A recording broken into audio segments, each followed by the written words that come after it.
হরে কৃষ্ণ, রাধে রাধে বন্ধুরা। সকালে ঘুম থেকে উঠে নিজেদের হাতের তালু দর্শন করবেন। কারণটা আমি আমার ভিডিওর মাধ্যমে বলছি, মন দিয়ে শুনবেন। সকালে উঠে নিজের হাতের তালু দেখার অর্থ হলো আপনি দিনের শুরুতেই 3 প্রধান দেবদেবীর আশীর্বাদ গ্রহণ করছেন। করাগ্রে বসতে লক্ষ্মী, করমধ্যে সরস্বতী, করমূলে তু গোবিন্দ, প্রভাতে কর দর্শনম।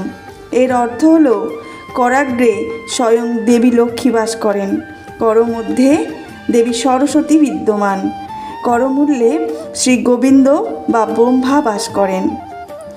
প্রত্যেক দিন সকালবেলা বাসি বিছানায় বসে যদি আপনি এই কাজটি প্রত্যেক দিন করে থাকেন, তাহলে অবশ্যই আপনার বাড়িতে ধন সম্পদ, জ্ঞান বুদ্ধি এবং সৃষ্টি ও কর্মের অভাব হবে না।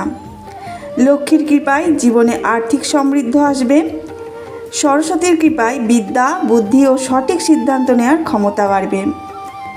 ব্রহ্মা বা গোবিন্দর কৃপায় আপনার সারাদিনের কর্মশক্তি বৃদ্ধি পায় ও জীবন সুশৃঙ্খলভাবে চালিত হবে। হরে কৃষ্ণ, রাধে রাধে।